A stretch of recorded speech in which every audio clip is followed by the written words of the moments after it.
go. I shared the screen and then I lost all y'all. So let me adjust something here. Okay. So it doesn't look like I can see your videos. So if you notice y'all are having big reactions and I'm not picking it up, please someone chat me, let me know, give me some feedback. Hi, welcome everyone to the first installation. As Laura said, that this is not what I signed up for. How to be a pastor when everyone needs a therapist. I'm gonna make some adjustments here to try and get rid of this. There we go. All right. I am Leah Chalberg. Some have called me Pastor Leah Chalberg, others just call me Leah. And I'll get to my introduction in a quick minute, but just want to establish some ground rules before we dive in. Just a reminder, as we all know, in the second part of this presentation, because like Laura said, we're going to really have the first part of this be made for recording. So it will be a lot of me just sharing content so that those who watch afterwards can just watch it through, and it can be a slick experience. And so that you all can have then a confidential space after that content portion to really talk through some of the tough boundary stuff that you already have mentioned and are probably facing in your context. So with that, just some ground rules for today. Reminder to speak from the I perspective. Try not to speak for others. It can be so hard, but try to speak for yourself, your own experience. I want to invite y'all to just be raggedy and inarticulate. I feel like so often as clergy, we're invited to, expected to, we want to perform. This is not that space. So if you have half-formed thoughts, if you have things that just kind of get out in a raggedy way, we just welcome that and invite that. This is really hard stuff. We don't want to add another performative perspective to it. The other thing is we might say or do things that might hurt one another. And I just encourage you, if that happens to you, to kind of speak up and say, ouch, and we can talk about how to repair that. Or for those of you to, if you notice that you've done that, to say, oops, and to just note that, and then we can continue on. A reminder, this is a confidential space, especially the latter part when we won't be recording. So everything that is said in here, please keep it in here. Move up just means if you are more withdrawn and introverted, I invite you to move up and consider asking questions or engaging. And for those of you who are more extroverted and outgoing, I invite you to move up into listening and grow in that way as well. And that's more relevant towards the end when we are in conversation. And the last two is just, I invite us all to be curious. And if we notice some, intense thoughts or emotions coming up, to first kind of say, how interesting, kind of wonder about that before moving into maybe judgment. And then the last thing is just inviting all of us to be mindful of how much space we take up, how much of ourselves we are putting into this space, whether or not others are feeling welcome or are talking or not, just to be mindful of that. So with that, who am I? Who the heck are you, Leah? So I'm a licensed therapist, a licensed clinical social worker. I'm licensed here in Minnesota and in the state of Oregon. But my background is I've worked in nonprofits, I've worked in long-term care settings, and I'm currently working at a mental health tech startup called Lyra Health. And I do short-term therapy with people who work at different companies. And I am an ordained elder in the United Methodist Church. I've completed 5 units of CPE, a residency, and internship. I've worked in a variety of settings. I've worked in a Reformed megachurch right after college. I've worked in small urban Mennonite church as an internship, and since being in Minnesota, I've worked in both kind of urban and suburban United Methodist churches. I also feel in this presentation, it's important to identify who I'm not, my boundaries around what I can and can't give you. I am not Jesus. Surprise. So there are going to be things that you're struggling with that this presentation won't help you with exactly or magically solve. And I agree with that. I wish it would. And I'm not Jesus. And so I'm just going to remind us all of that, mainly remind myself. I'm also not a biblical scholar. I'm going to ground us in our faith story in some of our scriptures, but that is not my expertise, and I just want to name that right away. I'm also not a boundary exemplar. I think looking at boundaries as a lifelong practice in which we are always learning and growing is much more helpful. So a lot of this comes from the ways that I have failed and messed up and the ways that I'm trying to get better. So if you're the same, welcome, you're in good company. My hopes for today is that you feel clear about what interpersonal boundaries are, why they're important, and why they're important to you, but also to sustainable and effective church work. My hope is that you leave us some strategies to navigate the myths and misunderstandings about Jesus and boundaries.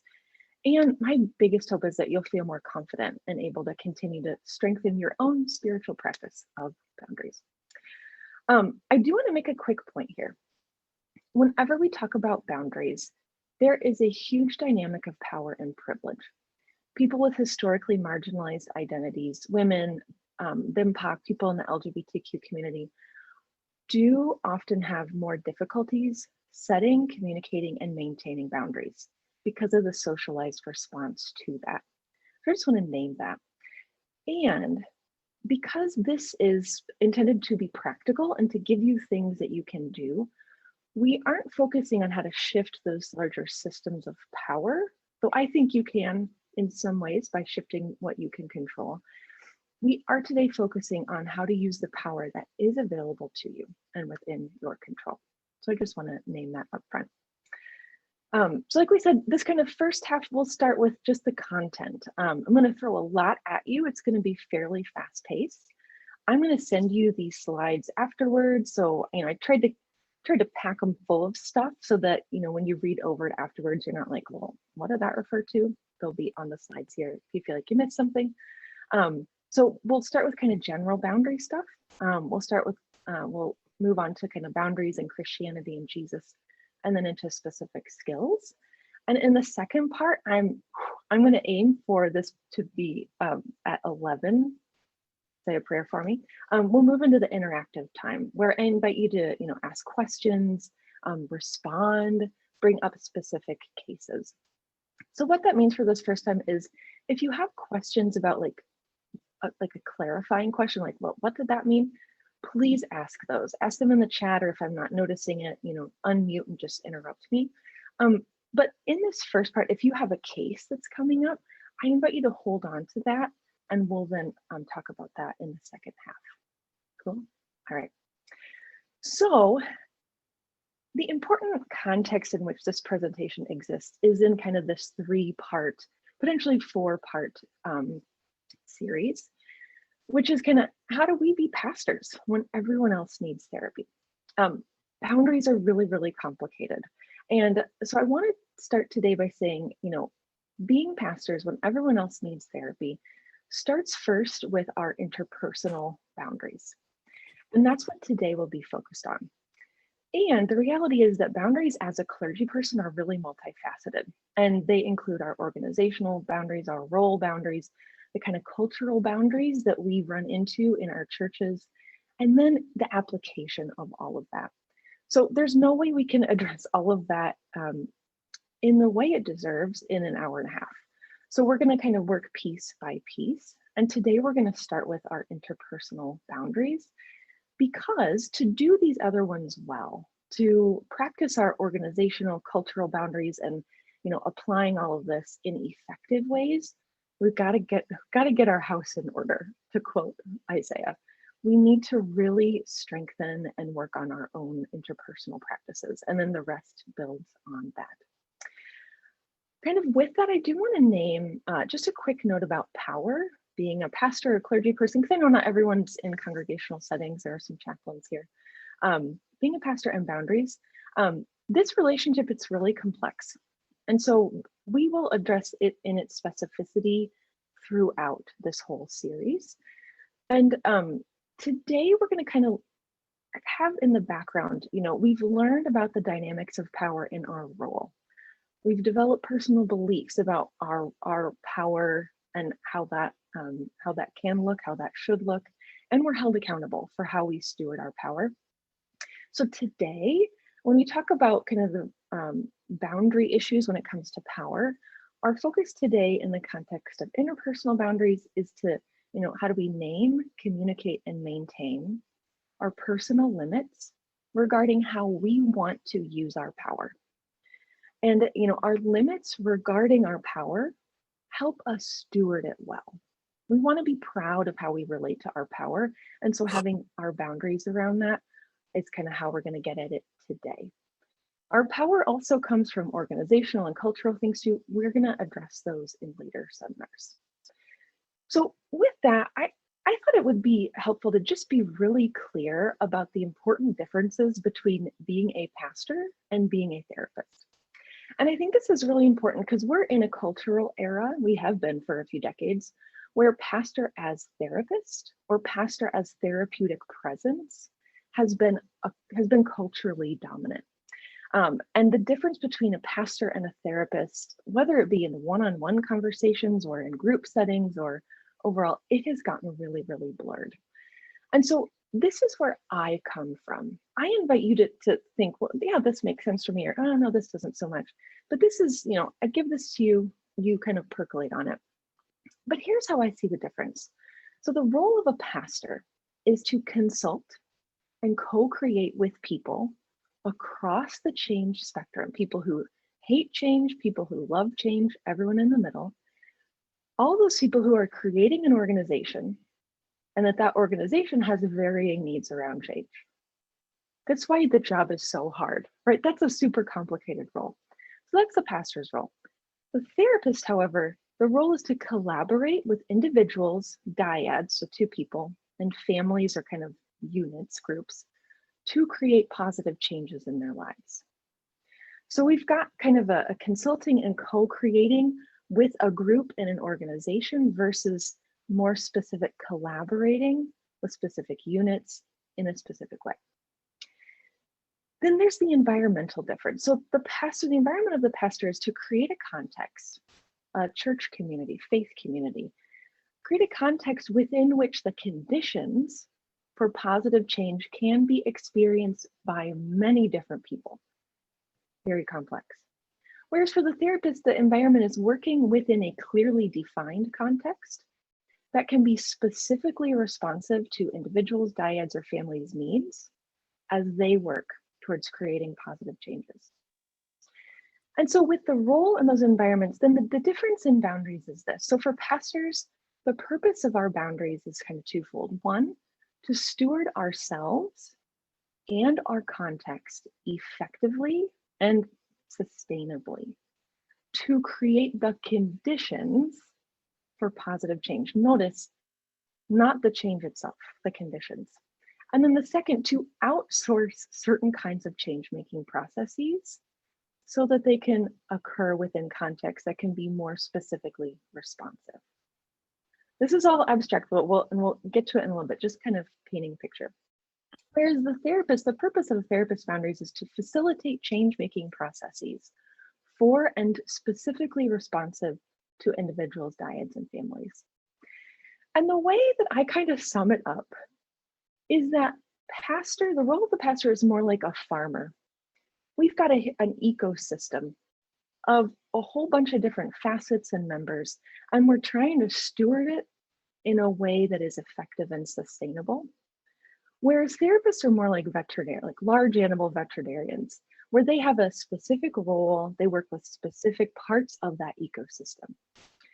So that's kind of the difference that I hold, and that will kind of ground our conversation today. So with that, okay, what the heck are interpersonal boundaries? I understand them to be limits that we set and maintain so that we don't run too low on our internal resources. And that these are going to be unique to you, to your culture, to your values, and your identities. And by internal resources, what I'm talking about is the things that are internal to us that help us live effectively in relationship with ourselves and with others. So our internal resources are our bodies, our identity, our time, our intellect, our finances, our personal value, our emotions, the amount of energy we have, and our power. So that's kind of my working understanding of boundaries I offer to you. I do want to make a note about the difference between a barrier and a boundary.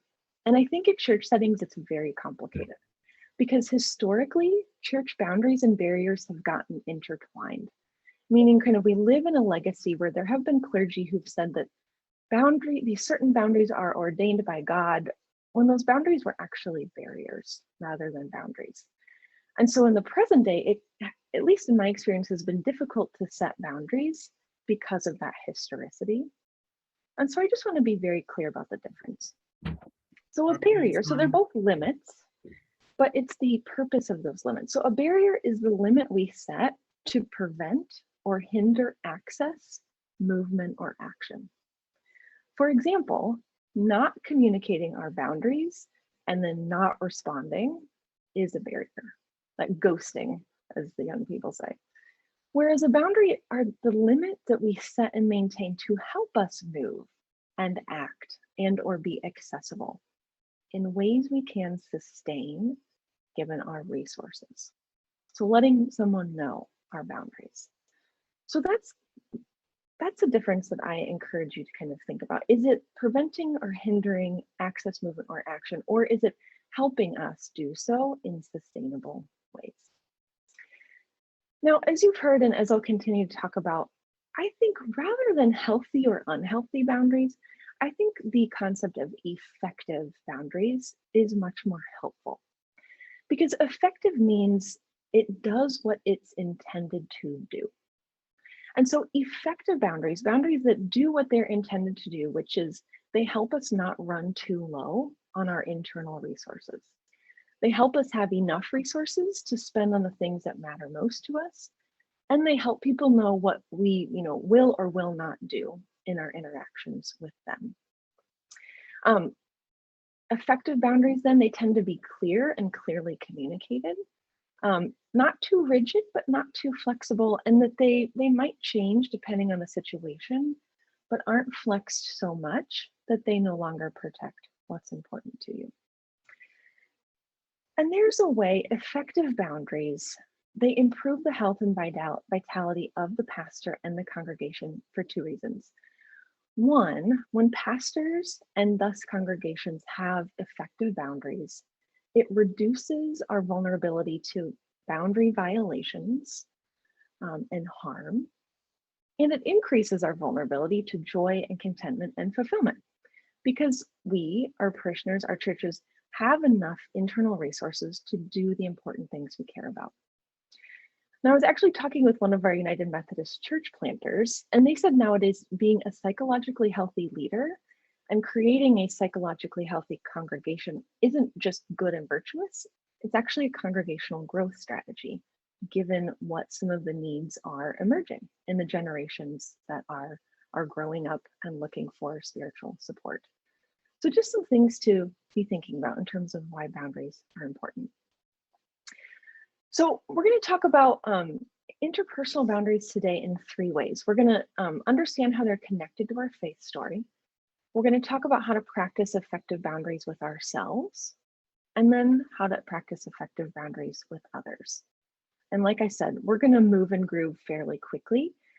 So if there's something I'm not being clear about, please, unmute, raise a hand, let me know. And we'll have a lot of time, hopefully 30 minutes of time later to really dig more deeply into all of this. So let's start with Christianity and boundaries. So there's a way boundaries have always been an essential part of our faith story. Boundaries right away, Genesis 1, we see God setting boundaries everywhere. And we see that they're necessary for the fruitfulness of creation. If there weren't any boundaries, there wasn't any differentiation between dark and light. And if that's the case, then there's not the fruit that can come from those boundaries. We see boundaries as part of the covenants that God made with our ancestors. With Noah, God put boundaries on God's behavior. I'm not going to act this way anymore. With Abraham, God promised to draw boundaries with Egypt in the future. With Moses, God drew boundaries about, hey, if you want to be God's people, this is what it means. If you don't, well, then you don't. And that's, that's you. God didn't say that's okay, but this is where my boundaries are about what it means to belong to me. And with David, God again kind of reiterated what are the boundaries of how God relates to God's people. In the prophets, we see then God communicating these boundaries in different ways through different people over time. And then comes Jesus. And this is where I think boundaries and faith get complicated. So I want to start off saying, this is my understanding of Jesus. God became flesh, assumed a human nature and body. Inherent to humanness is limitation, finiteness. And so because Jesus did become a human, Jesus had limits, i.e. had needs, and thus had boundaries. Because if we have needs and limits, we need to have boundaries. And I think what's so important for us to remember in the day-to-day work of ministry is that Jesus's divinity did not negate Jesus's humanity and did not negate Jesus's need for boundaries. And in fact, as we see in scripture, Jesus's divinity, I think, enabled Jesus to be particularly effective with boundaries. So just some text for you to take and mull over. We see in multiple ways how Jesus accepted Jesus's limits. Jesus had needs. He had personal needs. He needed to eat. He needed to sleep. He needed to relax. And all of those means that he had a certain amount of energy to spend, and he knew when he needed to stop and refuel. That's a need that he had, and he took action to meet that need. He needed support. He needed social support. He needed collegial support. And then also Jesus, he only committed what he was able. Even though Jesus is God, God's everywhere, Jesus wasn't everywhere. He was only, for example, in Mark, he left one city to go to another because he couldn't kind of multiply himself and be in both places. And I think this is so important because often we allow Jesus's final act, his death, to negate all the other ways that he had needs in his life and took action to meet them. And so I think remembering that before that final act, Jesus had needs, and thus we can too, is huge in the day-to-day of ministry. And so because of those needs and the ways that he had limits and accepted them, Jesus practiced a ton of boundaries. So Jesus knew he was limited with his time and his energy. And so we see that he set limits around that in Luke here. He withdrew from crowds who wanted him. He had one-on-one time with God. We see that Jesus acknowledged he had emotional limitations. He was only going to allow people to, respond to him in certain ways, to impact his emotions in certain ways before he said no. For example, when the crowd was trying to throw him off the cliff, there's a way. Him fighting his way through and leaving was a boundary. I'm not going to be thrown off a cliff. I'm not going to be hurt in this way. Another way he set an emotional boundary was when his, mother and brothers were trying to use their relationship with him to pull him away. He set a very clear what could be a painful boundary with them to say, no, these are my emotions, and this is the extent to which I'm going to allow you to impact them, and kind of set a boundary there. We also see Jesus practicing boundaries around his intellect, and kind of saying, this is the extent to which I'm okay with people, questioning or interacting with or mocking my intellect or my ideas. And so, for example, when he's saying no to Herod, that's a boundary he's setting. He's saying, I'm not okay with this way of you're relating to my ideas. Same thing with the religious leaders. He's saying no.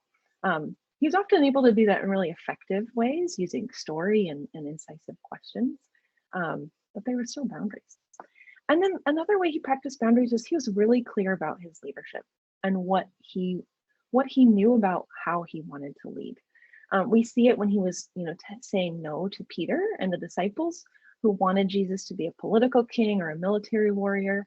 He had a clear idea about what he knew he could be and wanted to be as a leader. And when others were asking him to shift that, he set a boundary, Same thing with the money changers in the temple. He had a clear idea about what a faith community needed to be, and said no to people who were kind of threatening that and who were impacting it in a negative way. So these are important things to remember, important scriptures to go back and study if you're in some boundary challenges right now with people, and they might be kind of throwing some Jesus at you. And we'll talk more about that in a little bit. Because I often had experiences where there were just a ton of common misunderstandings about Jesus and boundaries. And they were kind of in three categories. One was that Jesus had no boundaries, neither should we. And so kind of different versions of that. Well, a boundary is a barrier, or a boundary isn't loving or forgiving. A boundary isn't spiritual or virtuous. Or when I set boundaries, I'm hurtful. When others set boundaries, they're hurtful. Boundaries mean I'm selfish, and I don't want to be selfish because Jesus wasn't selfish. So that's a misunderstanding. We've seen the ways that Jesus did set boundaries and was still loving and forgiving, and stayed in connection. Then there's the other end of the spectrum where Jesus had rigid, permanent, or exclusionary boundaries that were more like barriers, and we should too. We or others are bad if we don't do exactly as the Bible says. And then, and I think the toughest one for the way we relate to ourselves and then how that influences how others relate to us, is that pastors need to have the same boundaries as Jesus. Jesus gave his life unto death, so we should do the same. We shouldn't have any needs, and we should allow our church members to, have whatever they want, because Jesus died for us and them.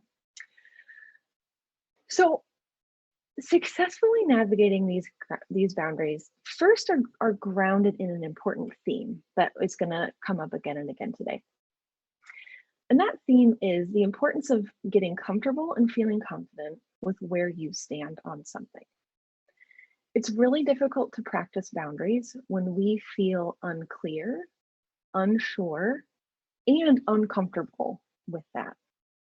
So to engage people or ourselves in these misunderstandings, we first need to identify and feel comfortable with what we believe about Jesus's boundaries, what we believe about how we relate to Jesus and Jesus's boundaries. And because this stuff is tough, it might not be that we need to get very clear on what we believe, but at least feel comfortable in our lack of clarity. Because it's from that place that we're going to be able to engage these conversations, these misunderstandings more effectively. And then the other thing that's important is to get a sense for what may or may not be at stake for others. Some people throw these misunderstandings out, not necessarily because they actually believe that, but because there's something that belief does for them. What need does it meet? What does it justify for this person? How does it benefit having this belief? How does it not benefit?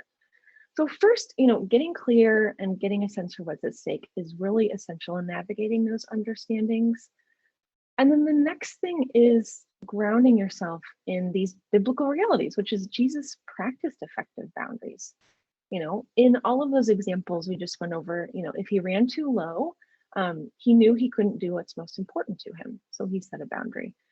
He communicated those clearly. And he wasn't too rigid and he wasn't too flexible. Then the other piece of it is doing our own work around, I am not Jesus. And then the parentheses, and I can tolerate the negative feelings a parishioner has about the negative feelings that I have.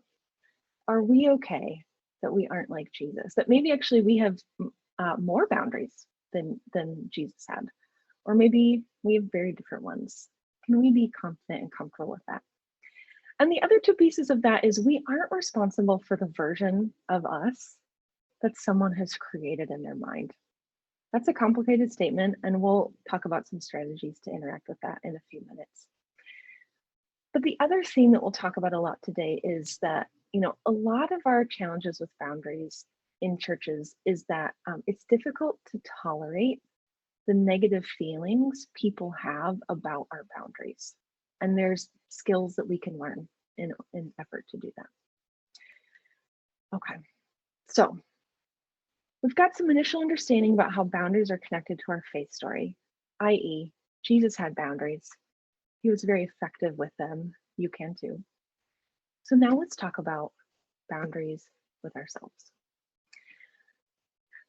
I think this is the most important part of the presentation, frankly, because I find that clergy often, and myself, and I've seen it in my clergy consultation groups, often struggle to set, communicate, and maintain boundaries, not necessarily because of other people's behavior. Sometimes, right? But often because we lack boundaries with ourselves. And so in order to be effective with others, we've got to start being effective with ourselves. And that comes in a few different ways. To start practicing effective boundaries with ourselves, we need to adapt to this big idea that psychologists and neuroscientists have found to be true, which is that other people genuinely do not make us feel things. It is our internal framework, which I define as our beliefs about ourselves and the world, our assumptions, our cognitive rules, our thoughts, our feelings, and our what we call neuroception, which is how our bodies or our nervous systems interpret danger in the world. It is that framework, that's what makes us feel things. I think this is really tough. I've struggled with this a lot. Some because I'm a 4 on the Enneagram, like feelings are just, that's the jam. But also because it brings into clarity that we contribute to all of our problems, especially all of our boundary struggles, or our feelings and thoughts contribute to them. And what I think is most difficult about this idea is that we often lack effective boundaries because if we had good ones, we might need to make some really hard decisions. Maybe this church isn't a good fit for me. Maybe ministry in its current state isn't the place where I can be most effective. It might be easier to withstand over time poor boundary violations than make those decisions or contend with what's part of those decisions. However, the good news that comes with it, here's the gospel news, it does mean we are not powerless. If it is our internal frameworks that contribute to our suffering, we can change those. The concept of neuroplasticity, how our brains can change and form over time, means that we can actually reduce our suffering and increase our ability to live lives that we want to live.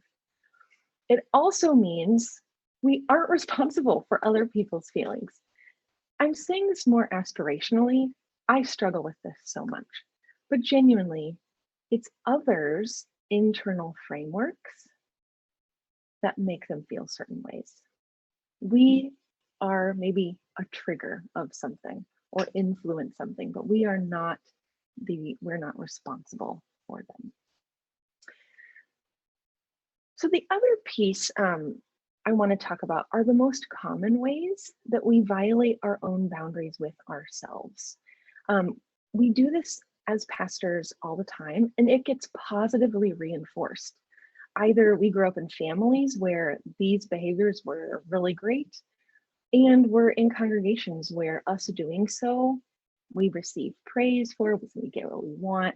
You know, there's all kinds of reasons that they exist. But it's difficult if we continue to do some of these things. It's difficult to practice good boundaries with other people or effective boundaries. So the ways that we violate our own boundaries are kind of in these 4 specific ways, and we'll talk more in depth about each of them. But the first one is we don't identify when we are in stress response. And if we can't identify it, we don't take steps to manage that and allow ourselves to complete the stress response cycle. We often invalidate ourselves all the time. I should feel this way, but I don't. I shouldn't feel this way. We should on ourselves. That is a way we violate a boundary with ourselves. We believe our harsh inner critics. I deserve this because I wasn't a perfect leader. I deserve this because I felt frustrated and angry. That's a way we're violating a boundary with ourselves. And then the last thing is we don't identify that we have needs. And then if we can't identify them, we can't take action to meet them. That's a way we violate boundaries with ourselves. And so let's talk about each of those more in depth. So I think one huge concept to start to think about, there's lots of resources that you can go more in depth with these out there. One is about our stress response. So all of us have bodies, and these bodies were designed, I'd say by God, to help us cope with and get through high stress moments. So that means our bodies have what's called the stress response cycle. When it gets activated, and then it is designed to come out of it. But often we don't recognize that it's happening, and then we don't come out of it, and then we're just kind of stuck. So in general, stress response cycle is when we notice, there's danger. There's danger. It could be, oh, that one parishioner's here. Start to feel the heart rate going up. And then our bodies, they notice the danger. Our bodies and brains are like, we know what to do. We're going to mobilize. We're going to survive the danger. More and more research indicates that this stress response cycle is more than fight, flight, or freeze. So fight, flight, or freeze are common stress responses. And that means we avoid something, the flight response. To survive the danger, we fight it, we face the threat, or we confront. We freeze, we kind of numb out, or we dissociate. We kind of start to daydream and kind of remove ourselves emotionally. There are other responses that researchers are finding are also present and important, I think, especially as clergy. And then one of which is to fawn. And that's often is if, we grew up in situations where if we kind of faked it and pretended and we helped people feel really good, we could be safe. And we often move into that response as pastors. There's danger, this thing's happening in our congregation. I'm going to just fake that everything's okay. We're all fine. It's all fine. I'm going to help you all feel good. And while that helps us survive, if we stay in that place, we're actually just in stress response over a really long period of time. And that leads to that negative toll on our bodies. There's also the kind of flap. We just collapse. We just can't do it. We just, melt into, some kind of emotional response, and others then have to take care of us. So stress response, we get triggered. Our body mobilizes. We got to survive by fight, flight, fawn, freeze, or flop. And then if we notice we're in stress response, we can then allow our body to complete it. Because our bodies aren't designed to keep us in mobilization. Our bodies are designed to get ourselves out of it. It's just that we often don't give ourselves time and space to do that. So when we notice, okay, I'm starting to feel my heart rate increase, I'm starting to sweat, I've identified a danger somewhere, I'm in stress response right now. Okay. Is there really danger? Okay, maybe not. Here are some things you can do. So all of these things are different ways you can work towards self-soothing. When you notice you're in stress response, some different things you can do to kind of access your senses and move back towards that place of, okay, I'm safe now, to finally get to I am home. And it's so important as a clergy person to notice this, because when we're in stress response, we're not going to be effective with our boundaries because we're not being effective with our boundaries with ourselves. So noticing it, helping ourselves complete it, that is a way we can have more effective boundaries with ourselves. So stress response. There's so much more to all of this, but this is, if you want more specific resources on these, let me know. I'm happy to send them your way. The other way we could practice effective boundaries with ourselves is self-validation. All the time, I hear pastors, clergy friends say, I felt this way, I know I shouldn't. I wanted this, I know I shouldn't. I need this, I know I shouldn't. There's a way that response is understandable, but if we stay there and get stuck there, we're actually violating our emotional responses with ourselves. I'm seeing a chat here. Where is it at? Yeah. Oh, amen, Nita. Let's talk about that more specifically in our chat time. So self-validation is a way we can kind of reset our boundaries, our emotional boundaries with ourselves. I do want to recommend a really great resource on this. Tyler Sitt, he's one of our church planners in the United Methodist Church. He has what's called a welcoming prayer, and it's essentially a way of praying through self-validation. But essentially self-validation, it means, it's kind of three parts. One, it means acknowledging the emotions you're feeling. Name that emotion. And instead of saying, I'm always feeling sad, I'm so weak, I'm unworthy, I'm such a bad leader, notice that, whew, what a powerful thought. Notice that, and then just acknowledge, I'm feeling sad. And then when you acknowledge that, accept it. And that is focused on reminding yourself it's okay to experience emotion. Something revolutionary for me was to learn that emotions are a physiological response to our interpretation of a situation. There's a way we can't control our emotions. We try to avoid control and suppress them, or we let them run ourselves and everyone else over. And so the goal isn't to control, avoid, or suppress, and it isn't to kind of let it run the show, but to acknowledge that the emotion is there, to accept that it's there. This makes sense that I feel this way. I'm allowed to feel this way. This will pass, and I do feel this way. Taking that step is a great way of resetting a boundary with yourself of, I'm not going to violate my emotional boundaries by rejecting my emotions. I'm going to acknowledge that they're there, I'm going to accept that they're there, and then I'm going to give myself some understanding. So think about, what led to this emotion. Notice if you're tempted to judge yourself, and instead think about the facts. Instead of saying, I'm just being stupid, like I know better than this, say, makes sense that I felt angry. This was the, 50th meeting that Josephine rolled her eyes at me. Makes sense. Makes sense. It's another way of practicing radical acceptance, which isn't to say necessarily that you agree with yourself in having these emotions, but that you accept that they're present, because it's going to be more helpful and more effective to accept and give yourself understanding rather than reject. Because then we're going to be able to practice more effective emotions with others. So managing our stress response cycle, practicing self-validation, those are ways we can reset boundaries with ourselves. And the other one is self-compassion. There's a lot of really great research out there about the effectiveness of self-compassion. Dr. Kristen Neff, leading researcher on that, her website full of great resources. And essentially it's these 3 steps of noticing when your harsh inner critic is really, really active. I don't know, I'm trying to think. I don't know many clergy who don't have a harsh inner critic. It's part of our nervous system, and it's present. And it doesn't mean we have to actually agree with it or follow it to its end.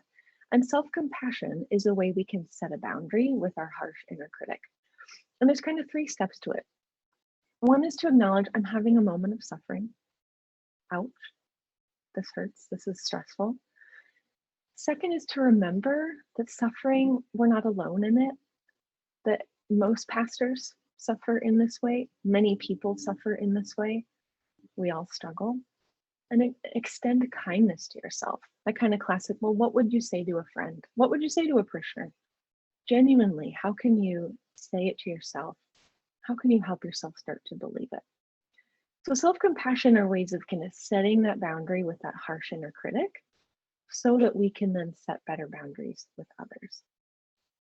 Then the last thing about setting boundaries with ourselves is managing our needs. I think it's so important to remember Jesus had needs and Jesus took action to meet them. Like, we don't see in any of the Gospels Jesus say, well, I need this, but I feel bad about it, so I'm not going to go after it. Like, that's just not in there. Jesus had needs, and then he would usually do something about it. Like I said earlier, him giving up his life, which is, the ultimate need is to be alive. It didn't negate the other ways that he had needs and took action to meet them. I think this is an important reminder because often there's kind of this pastor formula where, in our first family, especially if they were Scandinavian of any kind or Midwestern of any kind, there were probably a lot of messages about needs and how bad, unhelpful, unnecessary, etc. they were. And then we add to that, well, Jesus gave himself up, so we must also. It results in pastors being in a lot of pain. And so a way out of that is to remember Jesus had needs and took action to meet them. And then for you to identify, okay, I have needs here. In every interaction, I have a need present. I have a want present. And what can often happen with us pastors is we try and spiritualize it. Well, I need this because it's good for everyone. Maybe, and it's good for you. And that's okay. That's great, actually. It's good for you to have good things, right? That's going to help you be a better pastor. So identify your needs. Know that you are the only one responsible to meet it. Find a way to meet that need in a way you can control. Consider inviting others to meet it, but know that you're the only one responsible for it. However, a lot of us struggle with knowing what we want and need. It's really positively reinforced in congregations for us to not have needs, right? It's complicated. So if we struggle with that, it's a skill we can learn. So take some time. You can work on identifying your emotions, because emotions can often tell us about what we need. You could do that by developing like a prayer or a journaling practice, or just by like pausing throughout the day, asking yourself, okay, what do I need right now? And if you regularly are like, I don't know, maybe some therapy would be helpful. Obviously biased, but I think that can be a helpful way to identify needs. I think this quote from Dr. Nicole LePera on How to Do the Work, excellent book, highly recommend, part of the resources. She says, when our needs aren't being met or are being actively infringed upon, we cannot point a finger at the other person and say, you have to change. A better question to ask is, what do I need to do to make sure that my needs are better met? Whew, it's tough.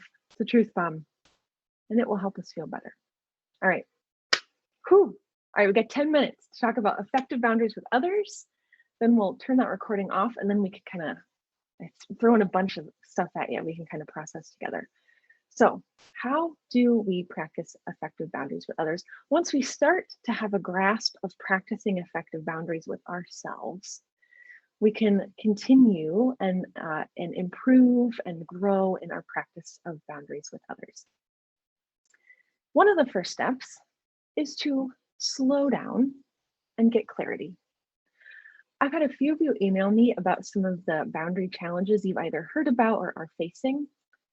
And I was just reminded, boundary situations in congregations, in any organization, are multi-layered and complex.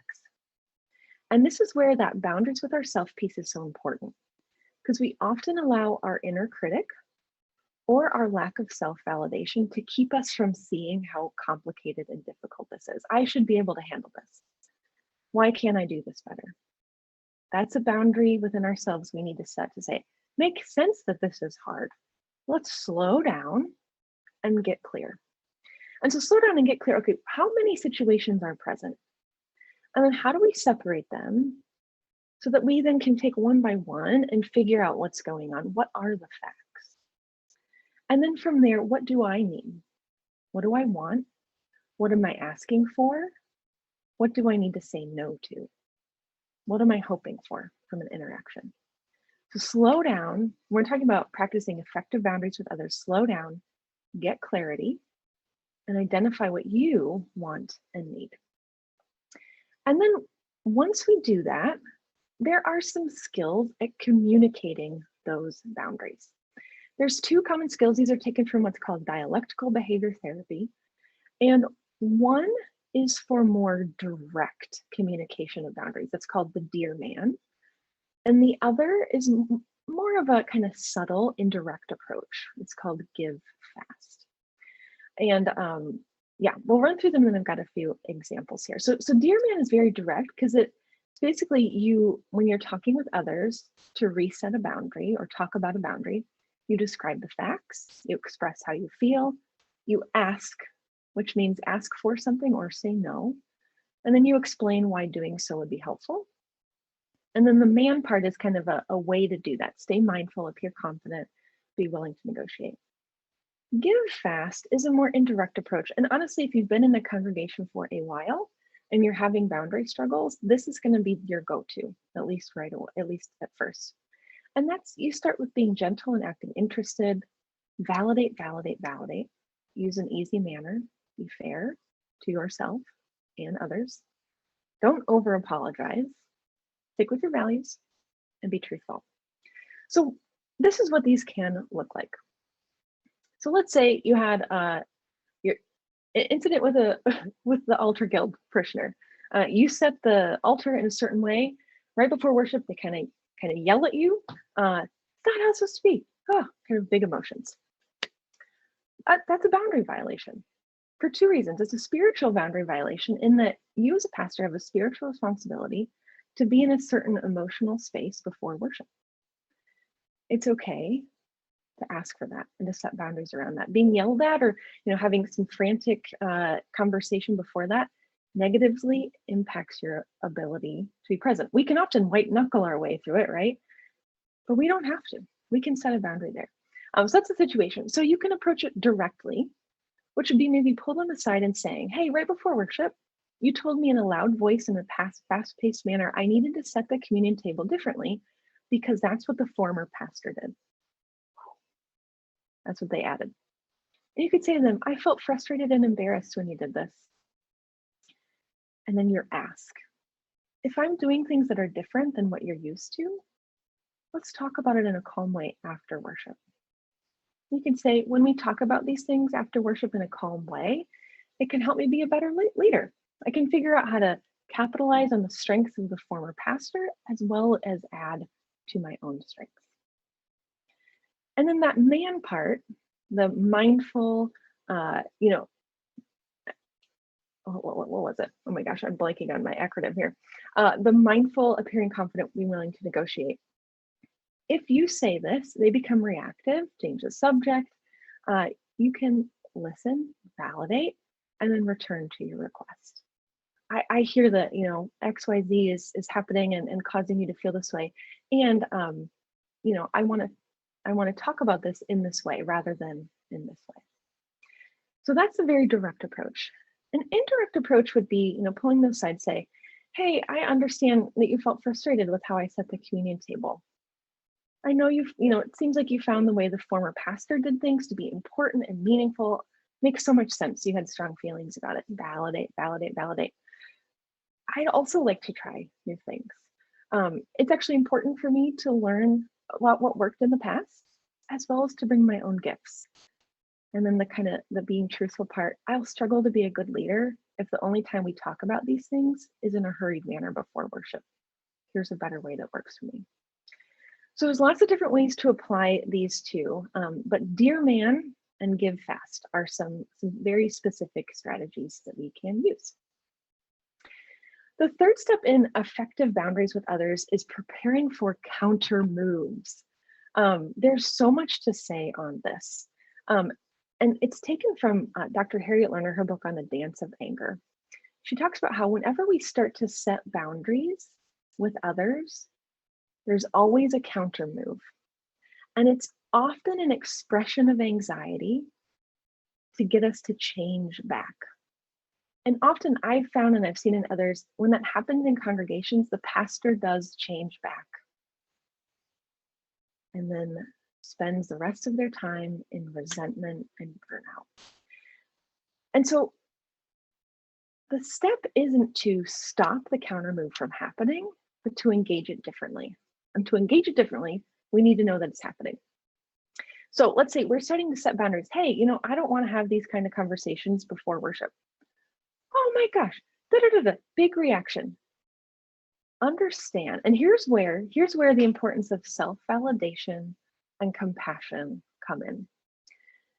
Because if you're not validating that it makes so much sense that you would want this, a calm time before worship, and that you have if you're not having compassion for yourself in how difficult it is, it's really hard to last through that counter move because you're kind of on unsteady footing. And so when the counter move comes, change back, it's hard not to do it. So it kind of is grounded in that idea of we have poor boundaries because they often have positive consequences for all parties. That's why they persist. And so being able to have more effective boundaries means that we are losing that positive consequence, which is often pain in the short term for long-term payoff, long-term sustainable leadership. And so oftentimes when we're starting to set new boundaries with people, there's these counter moves which say, you're wrong, lots of reasons why, change back, and then we'll accept you again. If you don't change back, well, here's what's going to happen. And there's some specific ways these sound like in congregations. When this happens, it's so important that we practice self-validation and self-compassion because it allows us to see that not everyone is doing these counter moves because they have bad intentions or because they're jerks. Sometimes they are, and not always. But if we're not validating ourselves, and if we're not having self-compassion, and we're looking for that validation and compassion from others, it's hard for us to not see them in just this negative light. And then we don't stay through the counter move. We move back to how we used to be and we feel crappy. So it's important to see counter moves aren't always people being jerks or unhealthy or toxic parishioners. It's often because they're anxious about this new thing. Oh my gosh, this new thing's happening. Where am I? What does this mean about me? And so knowing that and keeping that in mind is really helpful as we try and be effective with others in our boundaries. It's also important to see that we're going to have counter moves. We're going to maybe think, well, maybe we are wrong. Here's the reasons why. Well, maybe we should change back because this kind of reaction really sucks. The consequences of me having these boundaries is really intolerable, so we can change back. Counter moves will come from outside us and inside us, and it's important to prepare for doing so. Our job in the face of counter moves, so we set a new boundary, there's a reaction to it. Our job is to stay clear about our new position, to not prevent the counter move. Validate. Our job is not to tell them that they shouldn't be reacting that way. Our job is to stay clear. And as we stay clear and connected over time, that new boundary provokes less anxiety, and we can exist in a more sustainable way of doing ministry. I love this quote by Dr. Harriet Lerner. She says, we often want to be assertive and clear and receive praise and reinforcement for that change from the people who've chosen us for our old ways.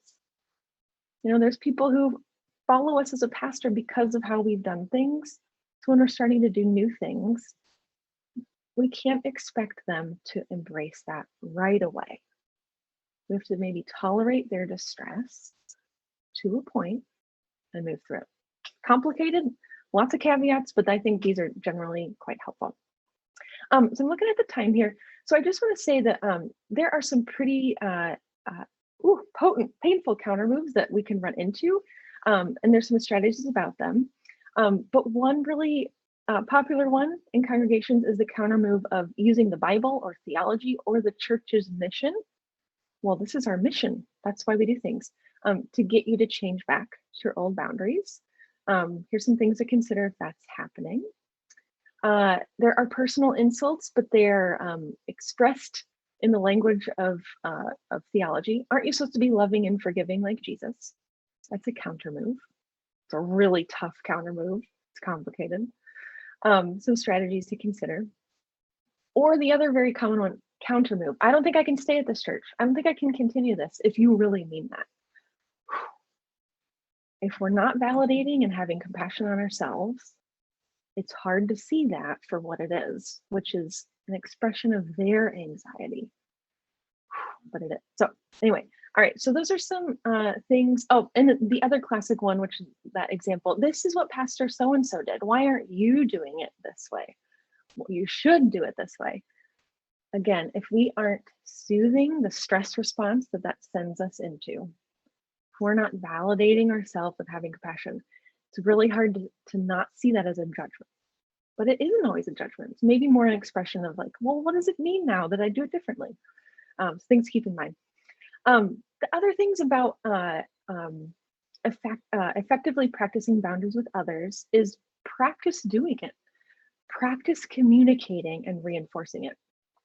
The biggest thing I see and experience in churches is that between parishioners and pastors and parishioners, no one's actually communicating their boundaries. And then people get angry that their boundaries get crossed, but they haven't actually ever said it. And so I think, anytime we've got a boundary challenge, the first question is, do I know what my boundary is? And have I actually clearly communicated that? If not, and it's easy to say, well, they should know. No one should know. We're not mind readers. If we haven't done that, we need to do that. That's the first step. And then after that, if the boundary is still being violated, then there's some other steps to take, such as we can change the environment, remove ourselves, establish new routines, positively reinforce when others are respecting boundaries, remembering Jesus had boundaries, we can too. The other kind of two pieces here, set boundaries early if possible and try and be consistent. And then know that this is a continual process, that our boundaries might shift or need to be reestablished over time. Like if someone new shows up at the church and gets involved, they might not know your boundaries, you need to communicate them. Some people might forget, they might need a reminder. Your boundaries might change. Hey, now I have a kid. I cannot meet after 3 p.m. now. What can we do now that that's my boundary? Those are all part of the process. And then the last thing to remember is that others have boundaries as well. And I think this is really hard as a pastor. Try to remember that others have boundaries. Others also struggle with communicating boundaries. And then here's just some helpful things to remember if that is tough for us. So kind of in sum, before we shut the recording off and talk about this, boundaries are limits that you, your parishioners, and your churches can set so that you have the resources to do what's important to you. Boundaries have always been part of our faith story, and Jesus was especially effective at them. How well we are effective is based on our own relationship with our boundaries, how we are managing our own boundaries, and then several skills about how to practice, how to engage in the lifelong practice of boundaries. These are some resources I highly recommend. They've informed all of my work here. There's very little I said that is only from me. I also am a resource to you. Please contact me at this email. I'd be happy to talk through specifics because all of these things are really complex. Yeah. Otherwise, let's turn off turn off the recording. I'm gonna get out of screen sharing, at least for right now. And let's talk about, I just threw a ton at you. How is it landing?